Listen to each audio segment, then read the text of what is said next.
So good morning, everyone. Good morning. It's great to be here. I know I say it, and I hope it's not overused, but really, it's one of the best things that happened in my week is being here Sunday with you. You know, I'll tell you the story just before we actually get started. You know, I get up on Sunday morning about 5:30, 5:45, just to prepare for this. You know, whatever last changes there are, whatever last inspiration I get, and I just think about all of your faces who are joining us and all the people now we have on Facebook, and it just, after 30 years in the center, you know, when I started in the center, there were 14 teachers in the world, and we had just maybe 300 students in the world. So to have, you know, a group like this here after 30 years and all over the world and see what's going on, it's just amazing. It's just miraculous. And if I should be very open with you, it was hard for me to see 30 years ago that we'd be what we are today. But in fact, that's actually what we're talking about today. So let's start with a quick story. How many of you know what the Patent Office is? Patent Office, United States Patent Office. So now imagine this. In the 1890s, the head of the United States Patent Office stood in front of Congress and he said, you might as well shut the Patent Office because everything that could be invented has been invented. A very short-sighted person, no? Very imaginative person. So the issue is, where are we like that? How often are we also short-sighted? And I want to point out a little bit of how that happens. So have you ever been under a little stress? Okay. I said a little because I figure everybody's been under a little stress at some point. So you're under a little stress, and what enters our mind at that moment? I want relief right now. I don't see anything else. I just see my pain, my stress, my issue, my difficulty, my obstacle, and I just want relief now. Give me relief now. The thing we're inferring is, I don't care what happens tomorrow, or in an hour, or in 3 weeks from now. I just want now. So what happens? Because we have that opponent in our head, and there is that system set up Kabbalistically, or we're taught Kabbalistically, so we will receive that fulfillment. And then what happens? The stress goes away. A few weeks later, we're under stress again. And what happens? Same thing. Give me now. The problem is, in between those moments, what do we tell ourselves? How many of you have a bad habit? Okay. I see. Everyone was willing to admit stress, but not bad habits. Okay. So the moment you're under a little stress, you give into your bad habit. 5 minutes after you give into your bad habit and you have that instant relief, how do you feel now? Now I feel bad. But after 3 weeks, I forgot I felt bad. And when I'm under stress again, then I give into the bad habit again. That's how bad habits, and even worse, addictions, compulsions, compulsive behaviors come about. Because we're looking for now. Give me now. I don't care about tomorrow. So we're here to understand, as the Kabbalists teach us, we have two choices in life. We can either get that instant gratification, short-term fulfillment we call it, or we can make an effort to choose long-term, lasting fulfillment. Now obviously, if I asked you which do you want, what you going to say? Of course, we're all going to say, give me long-term, lasting fulfillment. But how do we act? Short-term. That's it. So we can laugh at the head of the patent office, but we have to also look in the mirror and see that we're of similar cut. We do the same thing. And the beauty of this is, as we affirm every Sunday, consciousness is everything. So as you come to understand, this is how we behave when we're about to give into our bad habits or our compulsive behaviors. When we can stop in that moment and ask ourselves now, which choice do I want to make? Do I want the short term or the long term? Now it can change. That's the beauty of what we've got here. Consciousness is everything. So we have the choice, the long-term fulfillment or short-term fulfillment. What's a common factor? Fulfillment. Fulfillment. Every human being on earth is looking for fulfillment. Now I want to explain to you, some of you may have, if you've taken the classes, you understand this a little deeper, but for those of you that are newer, to understand where that came from. How come every person wants? Isn't that true? Don't you want something right now in life? Isn't there something you feel you're missing? Every human being wants. We're seeking fulfillment all the time. Why? Because that's how we were created. In what the Kabbalists call the endless world, the world before the Big Bang, before the physical creation, the Creator, in its beneficence and with all of its power, said, I want to create human beings and I want to give them absolute and total fulfillment. So you and I were created, or at least our soul was. Our soul was created to want the fulfillment from the light of the Creator. We were created to want fulfillment from the light of the Creator. So we can never stop wanting. Never. In fact, just as a quick aside, when I used to do introductory lectures years and years ago, I had a guy once came and he said, no, I study Eastern teachings. And the Eastern philosophies, they tell you that the goal is to have no desire. So I have to say I was in a quandary at first, because I know those ideas, but I know also everything has to be able to be understood Kabbalistically. So if the Kabbalists tell us we are always filled with desire, we always want, so how could the Eastern teachings tell us, no, the goal is to have no desire? And then I came up with the solution. The goal, the desire to have no desire, is also a desire.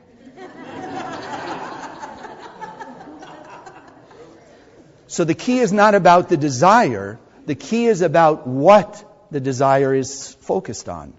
So here we're learning to focus on, as we're talking this morning, lasting fulfillment. But to remember, in our spiritual DNA, every single one of us wants more. And why is that? Because the Creator set out everything. The Creator set out all the good we could ever imagine. I mean, think, if I asked you to close your eyes and hallucinate on what you could dream having, owning, being, etc., how far could you go? I mean, think about it.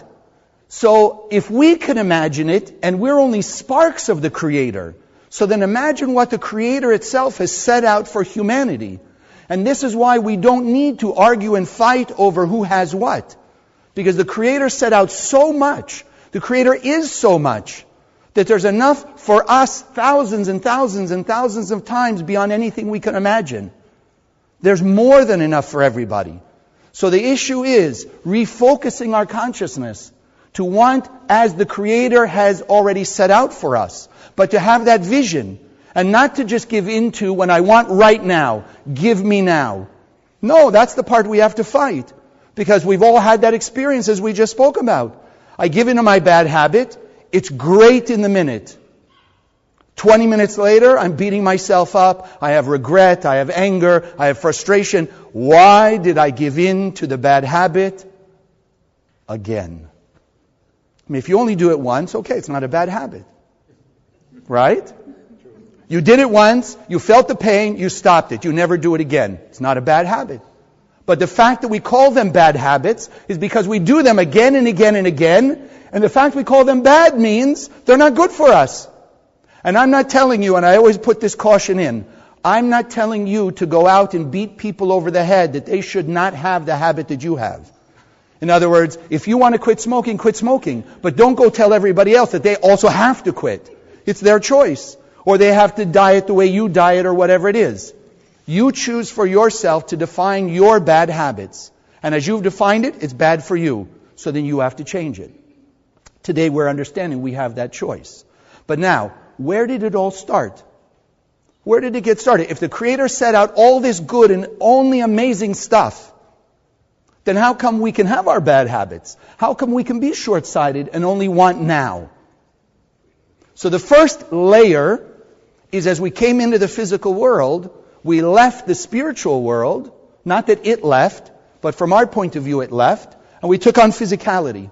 We took on a body. The body gives us the ability to not see the truth. And it goes back to the simple story of Adam and Eve. Do you remember when you were Adam and Eve? No, the new people going, what's he talking about? The Kabbalists teach us that our soul, which is our true essence, comes from what we call Adam and Eve. So Adam and Eve, according to the Kabbalistic understanding, they embodied all the souls of humanity. So the 7.5 billion people on the planet today were all parts of Adam and Eve. So we were there. And this is one of the reasons why the Kabbalists tell us you can't just take the Bible only on its literal level. Because if we did that, then we'd say, well, Adam and Eve were 5,777 years ago, Kabbalistically, has nothing to do with us today. But if we understand that our soul was in Adam and Eve, and what they did, we feel, we participated in, now it becomes very practical. Now it's something I can understand and I can deal with. So when we were in Adam and Eve, and we're looking at the two trees, tree of life, tree of knowledge, and God had told us, like we know with our bad habit, if you want to quit let's get rid of cigarettes. If you want to quit eating chocolate chip cookies, you decided that's the tree of knowledge. And the tree of life is having the fruit cup instead.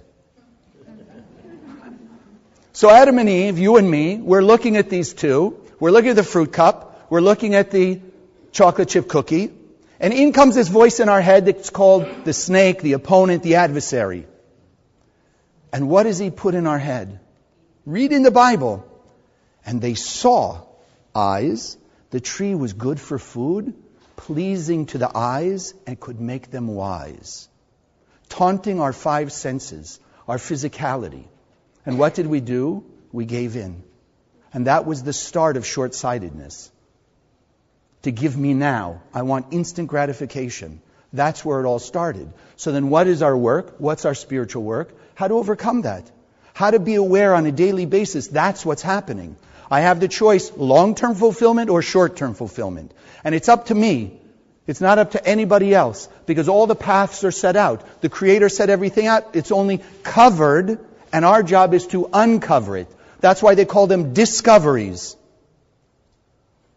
Even an invention is just a discovery. And the word discover means take off the cover. Yesterday we had an event here. So you ever been to like a buffet? Right? So you go to the buffet, they have the buffet table, it's got nice tablecloths on it, etc. So I happened to be speaking with somebody who was asking me about something that I had said, and just as we were standing by the buffet table, it was after the meal, one of the waiters were taking the tablecloth off the table. So I looked at him, I said, look at this. I said, do you remember when you saw just the white tablecloth? Yes. Did you believe there was no table under there? He said, well, of course there's a table. I said, you sure? Maybe when the waiter took the tablecloth off and now you see the gray table, maybe the waiter created the table in that second. All they did was discover the table. But the table was there the whole time. Our job is to understand that we are already filled with the light of the Creator. All good is set out. But we're here to pull the cover away and discover all of our good. Long term. Because that's the Creator. So why is it that we give in to that short term? Now you understand. Because we can't pierce with our vision long term. If in the moment I was about to eat that chocolate chip cookie, I could see myself with the regret and the frustration from the last time, would I be more likely to eat the fruit cup or the chocolate chip cookie? The fruit cup. Right? But because I didn't see, or we don't see in that moment, the long term, what happened after that, then it's easier to give in to the chocolate chip cookie. Sometimes we'll even fight for it. We had a student years ago, very powerful story. He had been in the center and he'd been doing his spiritual work. He lived in New York and his brother lived in California. Or I think actually Las Vegas. So he was going to the airport to get on a plane to go visit his brother. So he gets to the airport a little late. He gets to the gate a little late. But he gets there just in time to see the gate agent closing the door. So being who he was, he starts to have a little discussion with her. To put it politely. Open the door, I'm right here. Here's my ticket, I belong on that flight. And the woman looked at her, no sir, you can't. It's late, the door's closed. And arguing back and forth. He walks away. He goes to have a drink. A few minutes later, he calls his brother. to tell his brother that he was going to be late because he missed the flight. His brother starts screaming at him because this was like 20 minutes after he was supposed to take off. And he's surprised. Why is his brother screaming at him? He says, well, didn't you hear the news? He says, what was the news? The plane crashed on takeoff. And he was fighting to get on it. Now, in that moment, what was he looking for? Long-term fulfillment or short-sightedness? He just wanted to get on that plane. That was his ticket, that was his plane, he was going. But the universe saved him. The merit of what he had done up to that point, even in spite of himself, saved him. So we have to learn how to see that bigger picture, and that's all that Kabbalah is about. See the bigger picture. See in the moment what choice you're making, and start to make the other choice. Okay, a little personal here. When I was in high school, there was a fad going around, maybe some of you remember, toilet papering people's houses. For those of you unfamiliar, it meant you take rolls of toilet paper, you sneak up in the middle of the night to people's houses, and you throw the toilet paper all over their trees or all over the house, or you wind it around whatever the bushes, etc., etc. So when they get up in the morning, they have a decorated house and yard. So at that point, my father was a city councilman. So, a little peer pressure. I'm out with my friends. We're going out. We're deciding we're going to toilet paper somebody's house. All I could see, and don't ask me why, I wasn't in Kabbalah yet, so I don't know where the vision came from, but all I could see in my mind's eye was the police catching us and the headlines in the local newspaper. Councilman's son arrested for toilet papering a house.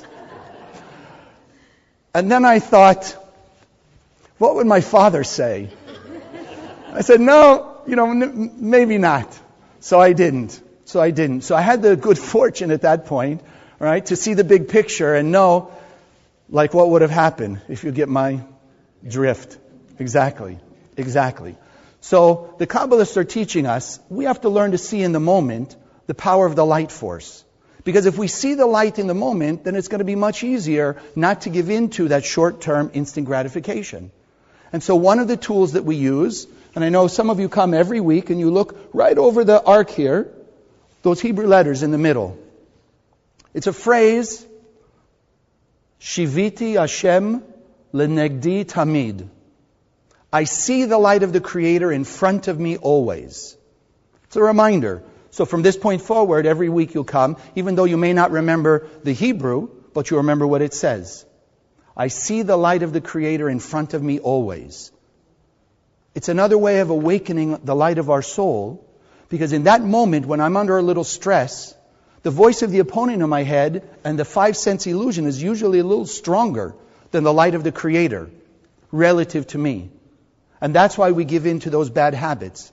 But the more I can make that effort to see with my eyes the light of the Creator in front of me, then the more powerful the light shines.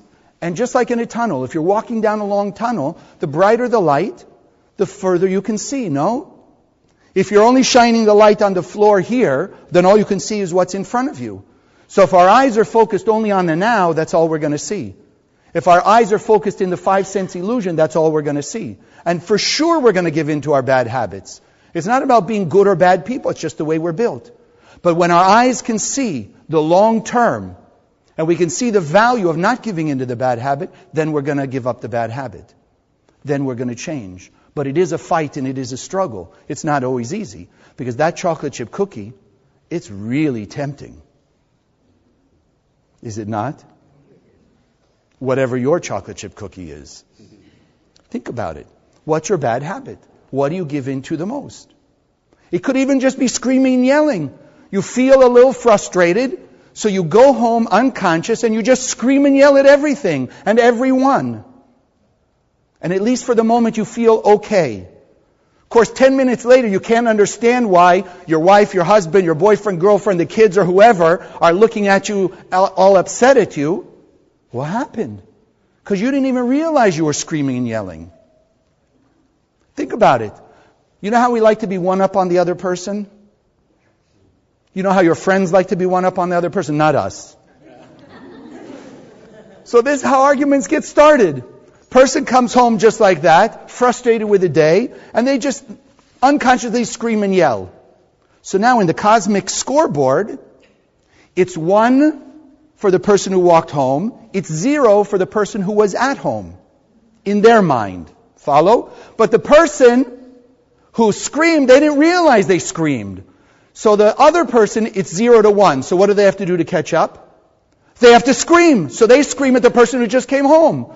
But now the other person wakes up and says, what are you screaming at me for? Because they didn't realize that they had screamed. So now in their mind, it's 1 for the other person and 0 for them. So what do they have to do? Now they have to scream again. And it goes back and forth because everyone thinks they're 1 behind. Because the first person was unconscious when they came in and they screamed. And that's the way, if you just expand it out, 7.5 billion people. From that tiny example of just going home and screaming, guess what we've got in the world? War. What's war? It's the same thing.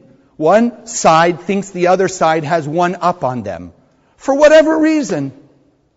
And so they got to catch up. And of course, when they catch up, you get the idea. It goes back and forth and back and forth and back and forth.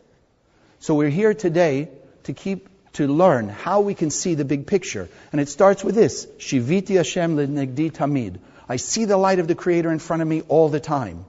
Because when I can do that, then I change the way I operate.